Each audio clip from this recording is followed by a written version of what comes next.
On an ordinary Tuesday morning, 31 doctors walked out of Mercy General Hospital at once, not in anger, not shouting, in white coats, in silence, down one long corridor. One by one, the badges came off.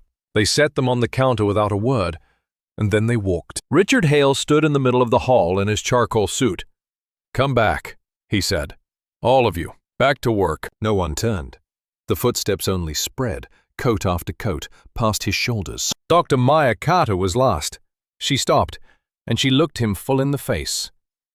Then she walked too. The man who ran the hospital believed he held all the power. A title, a budget, a wall with his slogans on it. He was wrong.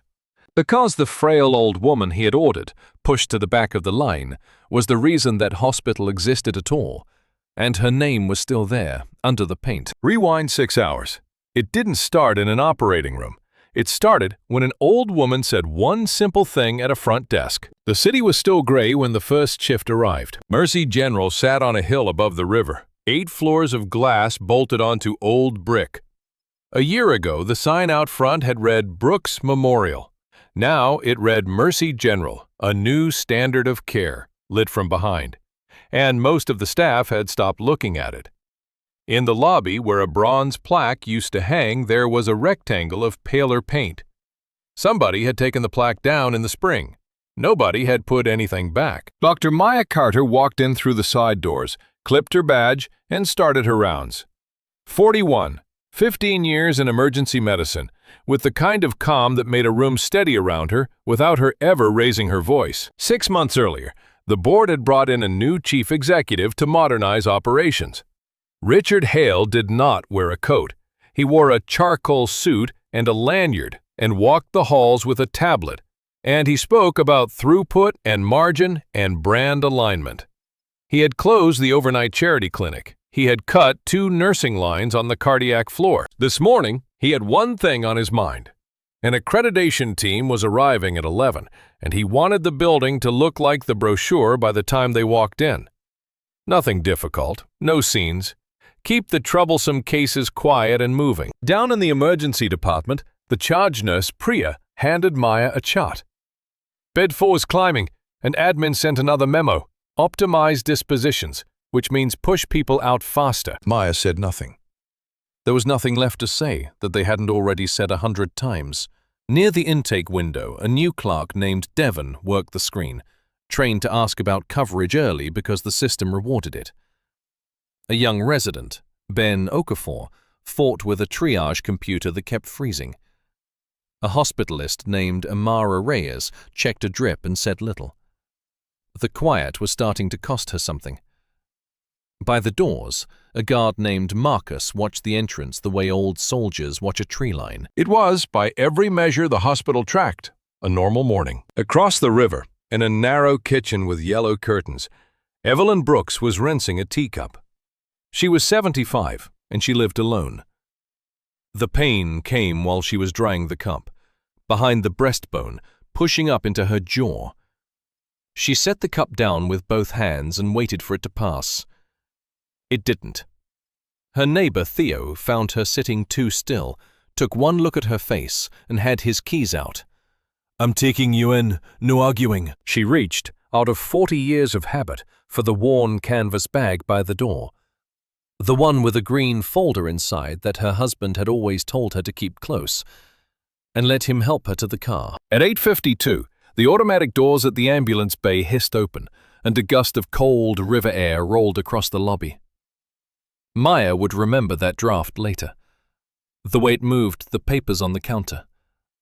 The way the whole day seemed to turn on it. Because that was the minute the woman in the grey coat walked in. Theo brought her in through the sliding doors, one arm under hers. Evelyn walked the last steps on her own 2 feet, which was the first thing that made her easy to overlook. Small, straight-backed, in a plain grey wool coat that had been good once and was still clean. A cane in her right hand she wasn't leaning on hard. She set one hand flat on the intake counter. "I'm having some chest pain," she said, level. "It started about an hour ago. It's in my jaw now, and my left arm feels heavy." Devon looked up. "Do you have insurance, ma'am?" It was the second field on his screen. I have Medicare and a supplement, I think. My late husband handled the cards. Her hand went to the bag. I have the folder. Name? Evelyn Brooks. Devon typed it, and the screen answered him in red. Coverage undetermined. A supplement lapsed 8 months ago that no one had opened the folder to disprove. To Devon, the red was simply the red, and the red meant verify first, slow the flow. But the words she'd used, chest, jaw, heavy arm, tripped a wire older than any policy. Priya heard them and came around the desk. "Mum, let's get you sitting down."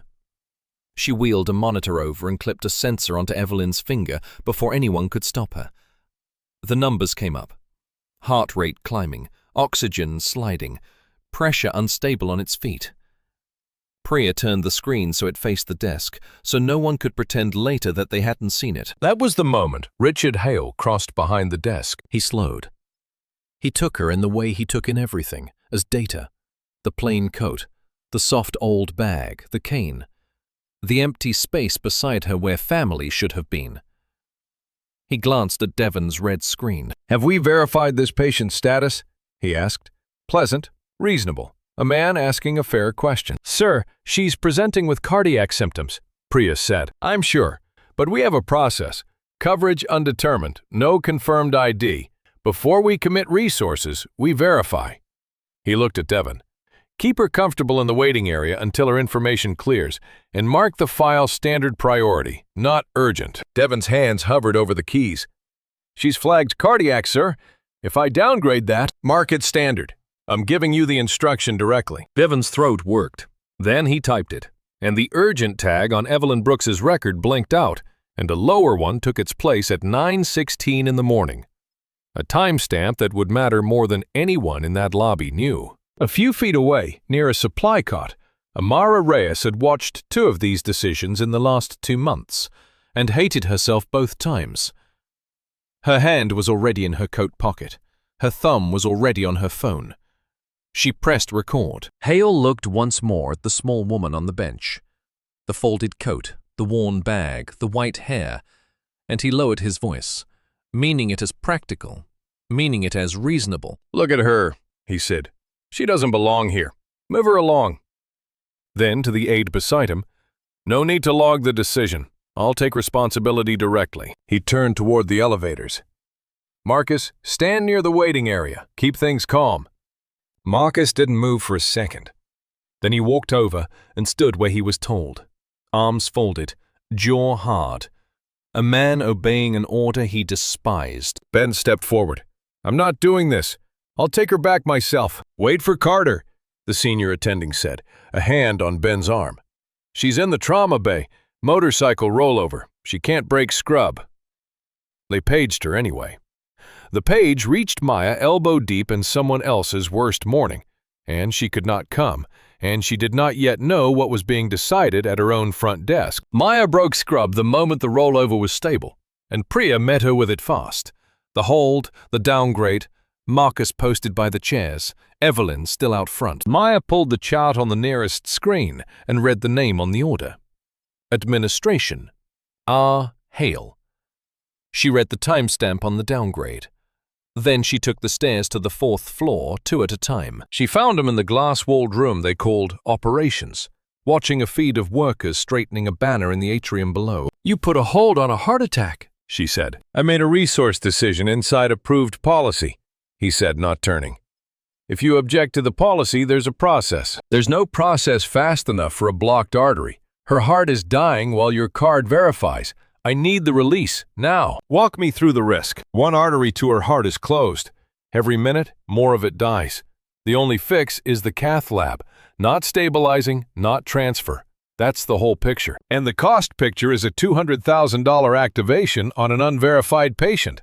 On the morning an accreditation team is in the building. Then let me give you 3 ways to save her without breaking your day." Maya laid them out, one hand at a time. 1. I take her up under my license. You note the hold was overridden by me. Your record stays clean. 2. Bill it provisional. Sort the coverage after. Every hospital does it. 3. I walk the reviewers into that lab myself and show them a save. That's your brochure. 1 exposes the institution. 2 sets a precedent. 3 is a stunt. He shook his head, mild. No. You said no to all 3 in 4 seconds. Maya looked at him. Would you have said no if she'd walked in wearing a suit? If there'd been a lawyer beside her and a platinum card in that bag? Hale's eyes went somewhere over her shoulder. He didn't answer. You can't answer that. I don't have to. He glanced back at the atrium feed, dismissing her. She's not the patient this hospital needs in its front pages today. Keep her in the waiting area. It was a good speech, and he'd given it before. That was what made him dangerous. Not cruelty, but a cruelty that had learned to sound like responsibility. Her name is Evelyn Brooks, Maya said. I don't know who that is. No, you don't. That is the entire problem with you. You've run this building 6 months and never once learned whose name used to be on the wall. She stepped toward the door. I'm going back downstairs, and I'm treating my patient.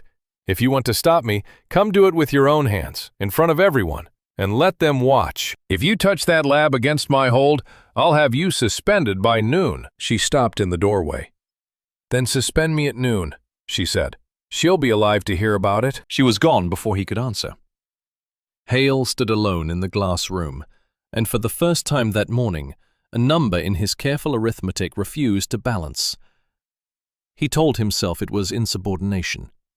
He told himself he would handle it. Then faintly, through 2 floors of concrete, an alarm began to sound. Down in the emergency department, the monitor on Evelyn Brooks had begun to scream. For a while, Evelyn had tried to be no trouble at all. She sat in the waiting queue where they told her to sit, one hand pressed to her chest. And when Theo leaned close with fear all over his face, it was she who reassured him. She wasn't all right. Each breath came shorter than the last. Then her eyes rolled back, and she went down. Priya reached her first. She's arresting! Get her flat! Ben laced his hands over the small woman's sternum and pushed, without waiting for anyone's permission. Someone page Carter, now! Maya came through the doors at a dead run, and the world narrowed to the size of the bay. Epinephrine, 1 milligram, charged to 200. Ben rocked the small body with each compression, and the canvas bag on the floor tipped, and a corner of a green folder slid halfway out onto the tile. Nobody looked at it. There was no time to look at anything but the woman. Charged. Clear. The shock lifted her half an inch off the floor and set her down. The line on the monitor scrambled, searched and caught. Ragged, but a rhythm. We've got a pulse, Priya breathed, but a pulse was not a cure. The artery was still closed, and every second it stayed closed, more of Evelyn Brooks's heart was dying in the dark. Maya pulled the record. Devon, when did she check in? 8:52. His face was white. But I flagged her cardiac. I know I did. A nurse scrolled the log over Maya's shoulder. There it was, plain. An urgent flag entered at 8:54, overwritten to standard at 9:16, under an administrative override. Someone downgraded her, the nurse said quietly, after she came in. Get IT down here. Pull the full access log and lock it. Nobody touches that record. 2 floors up, in the glass room, Hale watched the same feed and understood the same thing at the same moment. He picked up the phone. There's an incident in the ED with a possible complaint attached. Lock the patient's file to administration only, and collect any personal phones on that floor. Hospital policy, patient privacy.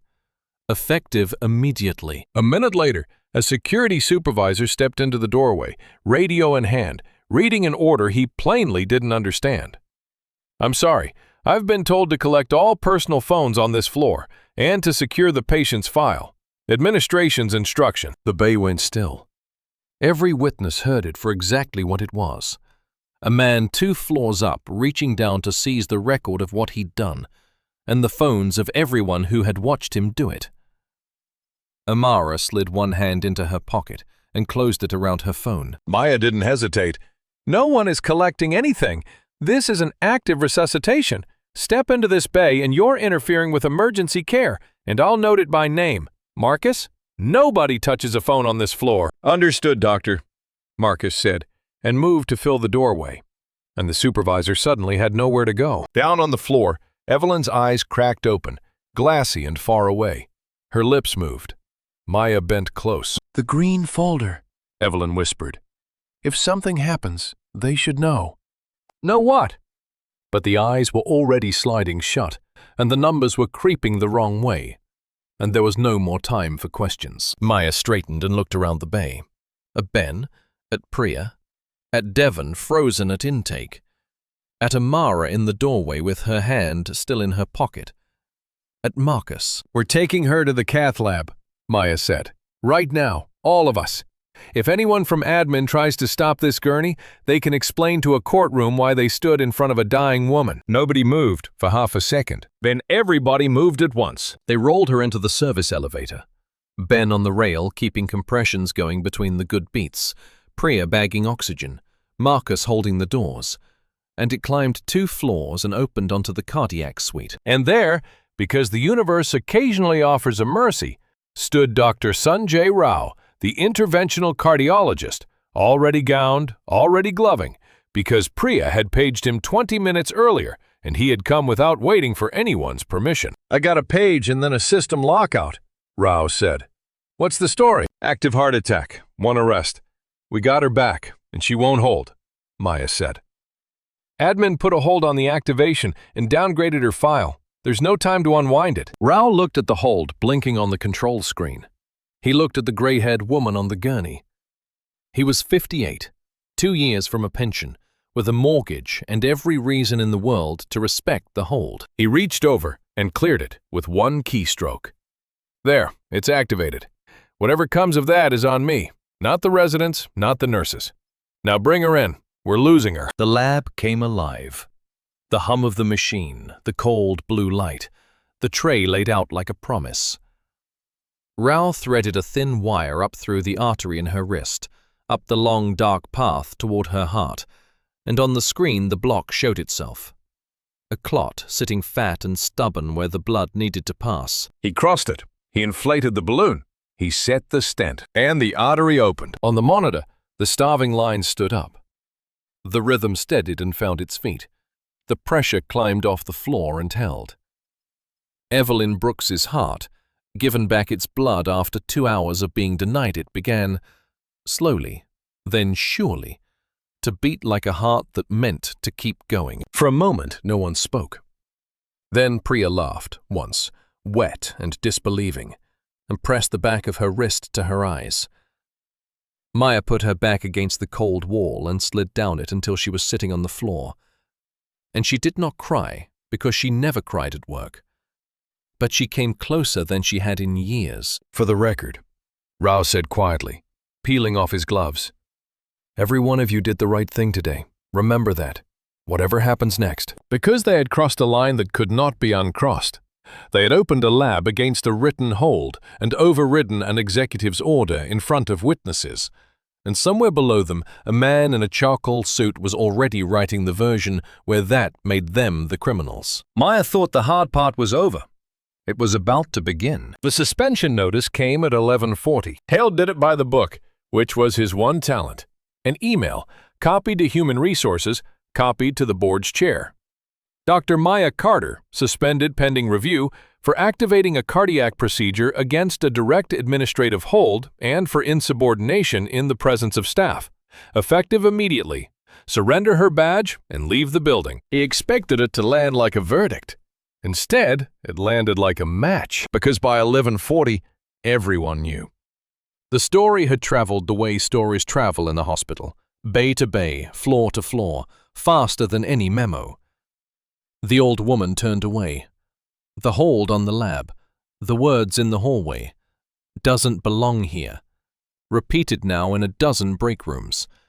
And the fact that Maya Carter, who had never once broken a rule that mattered, had broken this one and saved a life, and was being marched out for it. It started with Ben Okafor. He walked to the nurse's station, took off his ID, and set it on the counter next to Maya's.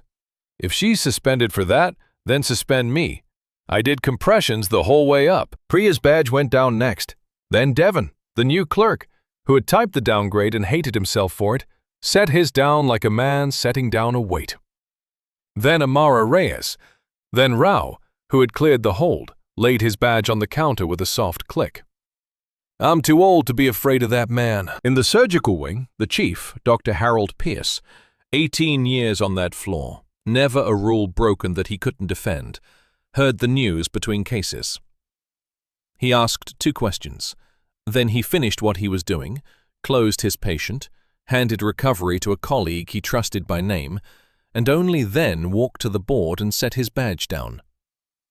2 of his surgeons followed without a word. It moved up through the building like water finding its level.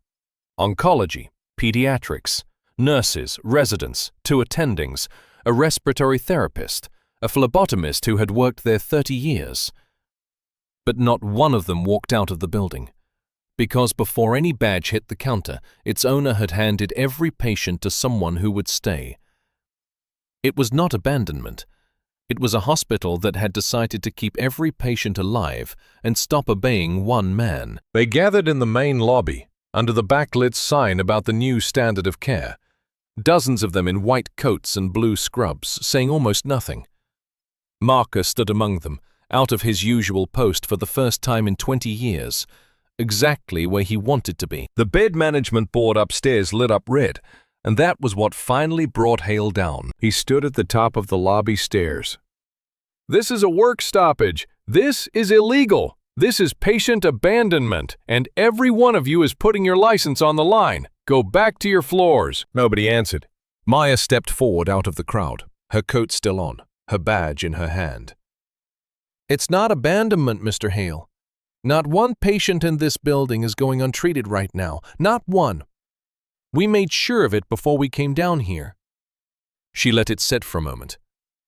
"We're not walking out on the patients. We're walking out on you." And Hale, for the first time, looked past her at the crowd and understood that his careful arithmetic had left out the one variable that mattered. That people, given enough reason, stop being numbers. He tried to make it a strike. He called it a strike, already drafting the press line in his head. Rogue physicians, abandoned patients, a hospital held hostage. It wasn't true, and he found that out fast. Because the thing Maya had done in the 20 minutes before the badges hit the counter was not walk out. It was build. On a paper towel at the nurse's station, she had drawn a skeleton roster. Who covers the ED? Who covers the wards? Who watches the ICU? No badge went down until its owner had handed off every patient. Rao held cardiology. 2 attendings held the emergency floor for true emergencies. Nothing closed. No door was locked. It was not abandonment. It was a hospital that had decided to keep working and stop obeying. When a reporter's van pulled up outside at 12:30, Hale had, in fact, called them himself, expecting a story about a strike. The reporter, a sharp woman named Dana Cho, walked into a lobby full of clinicians in their coats and a census that said every patient was accounted for. She noticed the mismatch at once. Priya walked the crew through the wards, bay by bay. Every patient monitored, every drip running. A cardiac patient 2 hours out of a stent resting comfortably with a nurse at her side. "We didn't stop caring for people," Ben told the camera, badge back on now, because the point had never been to leave. "We stopped letting one man decide who counts." Hale stepped into the frame with the reasonable voice. "What you're witnessing is an illegal work action by a small group of physicians. Patient safety is my only—" "Mr. Hale?" Dana had the census sheet in her hand now.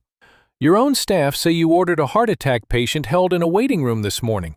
Did that happen?" "I made a resource decision, inside approved policy. Was the patient having a heart attack? I'm not going to discuss a specific patient's private medical—" "But you'll call your doctors criminals on camera," Dana said.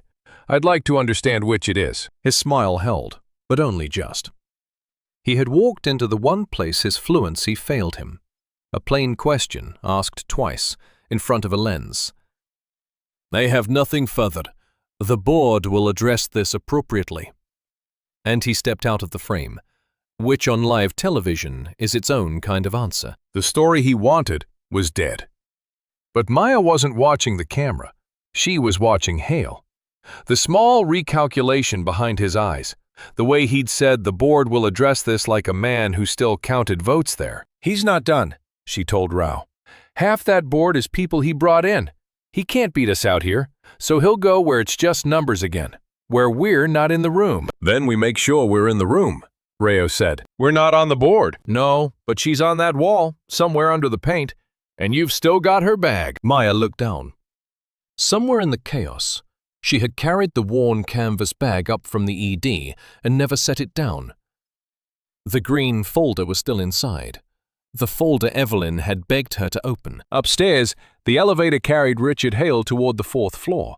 He was already dialing. The Board of Mercy General was 11 people, most of whom had never set foot on a ward. Hale had recruited half of them, and he knew their language because it was his language. Reputation, exposure, liability. The word optics used as a verb. He got an emergency session convened by 2 o'clock, faces in a grid on the operations room screen. He laid it out cleanly. A physician had defied a resource hold. A coordinated work action had followed. Media was on site. The institution's stability was at risk. He recommended the board affirm the suspension, authorize a statement blaming a small group of physicians, and grant him emergency authority to bring in temporary staff and restore order. For a while it worked.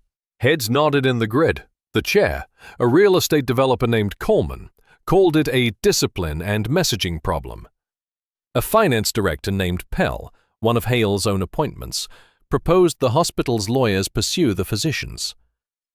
They were minutes from voting Hale everything he wanted. Maya was in the room only because the board wanted the appearance of due process. She came in her coat with the canvas bag. She did not raise her voice. She had learned that from watching Hale lose the one time he had. Before you vote, she said, you should know this wasn't one decision on one morning. She set a page on the table, a nurse's quiet record of a dozen patients over the past year, slow-walked, held for verification, moved down the list. Different wards, different months, same pattern. The ones who waited longest were the ones who looked poor or old or alone. Several carry an override from Mr. Hale's office. It isn't a lawsuit. It's a shape. These are internal records, unverified, Coleman said. Then verify them. That's exactly what a review is for. You're about to vote on a story where 30 doctors lost their minds at once for no reason. I'm giving you the reason. Hale steadied the room the way he steadied every room. He turned to the money, not the medicine. The cost of a scandal, the donors watching, the accreditation team that had left without finishing. Slowly, the heads in the grid began to nod again, and Coleman started to move toward the vote. That was when Dr. Amara Reyes asked to speak. Coleman, wanting the fairness on the record, waved her forward. She did not argue policy. She set her phone on the table, in the middle, in front of the camera.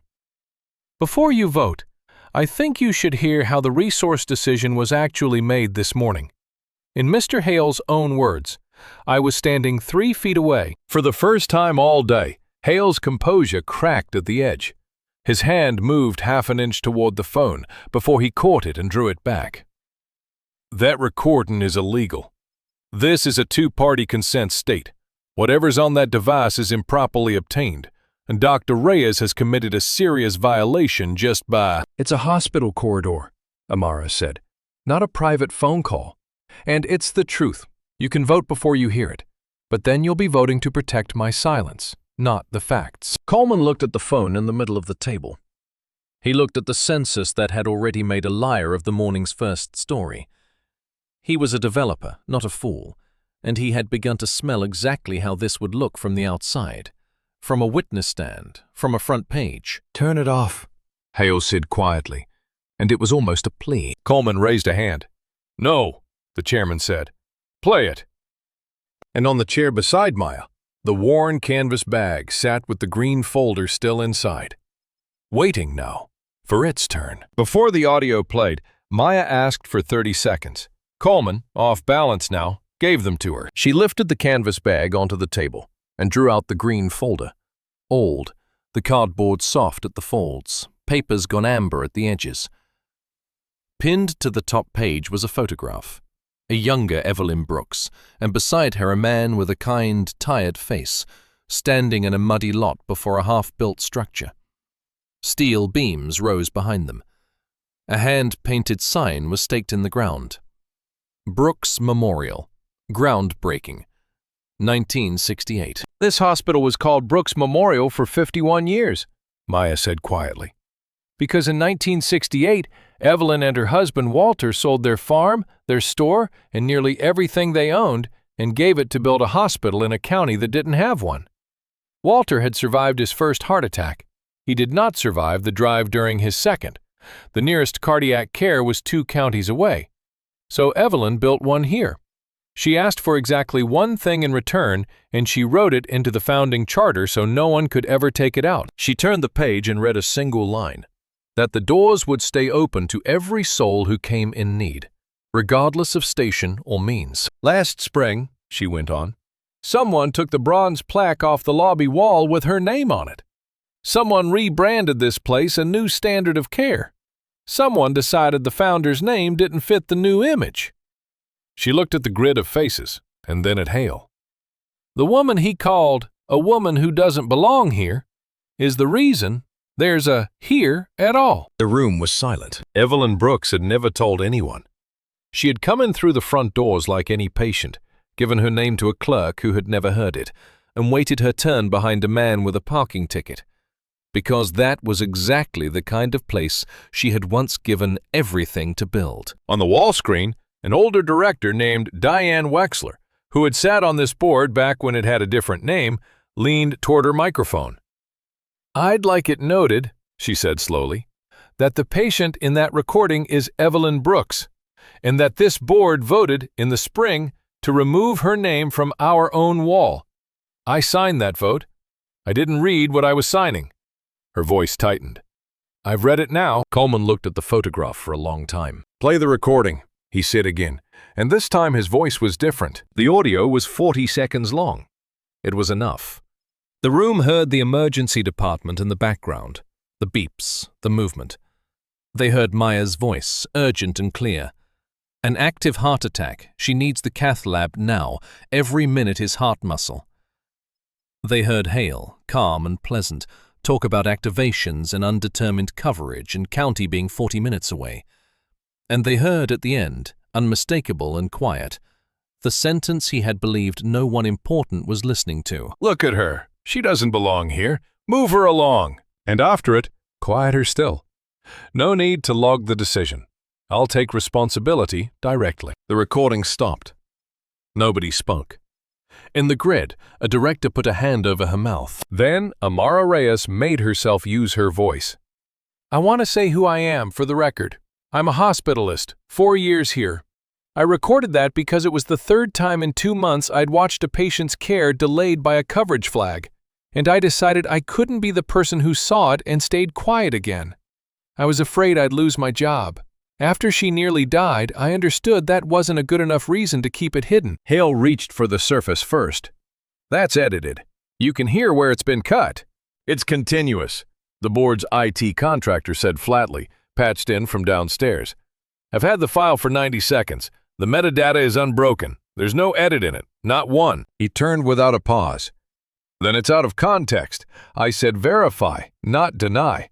My staff misheard my intent." "Richard," Coleman said, "you said she doesn't belong here. There is no context that fixes that sentence." So Hale turned on the witness instead. "You recorded a private conversation without consent. That's a policy violation, possibly a legal one. Dr. Reyes, you have exposed yourself to serious—" "Mr. Hale," Coleman's voice dropped hard and level. "You will not threaten an employee in front of this board." Hale stopped. And in the silence, Pell, the finance director who an hour ago had wanted the doctors sued, took his hand off the table. "I'm withdrawing my support for the executive," he said. "Note it formally. I've heard enough." It was the first ally to say it out loud, and out loud it could not be taken back. The grid began to turn, one face at a time, away from the man who had assembled it. "I'm calling a vote to suspend Mr. Hale from all duties," Coleman said. "Effective this minute, pending an independent investigation." The vote was not close. Hale rose as it carried and reached for the only card he had left, the one he mistook for a shield. "Everyone in this building followed my orders," he said. "Everyone. If you hang this on me, you hang it on half your staff. You want to open all of it? Then open all of it." He meant it as a warning. He had just told a room full of investigators there was more to find, and that other people knew. Hale had meant it as a threat. Instead, it was an invitation, and people took it. The independent investigation opened the next week, and the silence he had built came apart, one voice at a time. The first was Grace Feld, 26 years a nurse. She asked to speak, and she did not come to accuse Hale. She came to accuse herself. "Last November I was told to move a man down the priority list because his paperwork wasn't clean. I did it. He waited 4 hours. He was all right in the end. But I knew it was wrong while I did it, and I stayed quiet because I have a mortgage, and I was afraid. That's not an excuse. That's just the truth. I'm not quiet now, but I want it on the record that I stayed silent too long." Her honesty made room. That was the thing no one expected, that the first person to take responsibility would make it safe for everyone behind her. A records manager confirmed she'd been directed more than once to adjust priority codes after the fact, and she had kept the change requests. A billing clerk described how patients were sorted, quietly, by likely payment before anyone asked how sick they were. A young surgeon told the committee about a patient the year before who had been encouraged to transfer for reasons that had nothing to do with medicine. None of the accounts were identical. They came from different floors, different months, different jobs. But laid side by side, they made one shape. And some of the people testifying had once carried out the very orders they were now describing. They didn't pretend otherwise. That was what gave the testimony its weight. It was not a search for someone clean to point at. It was a building full of people admitting, together, what they had let become normal. Maya kept them pointed at the right target.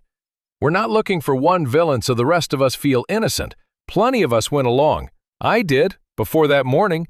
The point isn't to find the worst person here. It's to fix the thing that made good people quiet." The committee understood, slowly, that the problem had never been a single sentence in a hallway. The sentence was only the part that got recorded. The real thing was a culture. A place where saying nothing was rewarded and speaking up was dangerous, built patiently over months until people stopped noticing they were doing it. The staff who came forward were protected from retaliation. Without that protection, half of them would never have spoken, and everyone in the room knew it. Then one last account arrived. From an administrator's assistant who had kept, out of an instinct she couldn't name, a copy of a work order from the spring. She slid it across the table. It authorized the removal of the founder's name from the atrium and the tribute wall. It was signed by Richard Hale, and in the margin, in his own hand, was the reason he had given for erasing Evelyn Brooks. Name doesn't align with new brand. The room went silent reading it, because they understood, finally, that he had not simply failed to know who Evelyn Brooks was. He had known. And he had painted her out on purpose. Hale spent his last hours in the building, doing the one thing he had ever been good at, trying to control the story. He called a contact at the local paper and got voicemail. He called a donor who had always taken his calls. It rang out.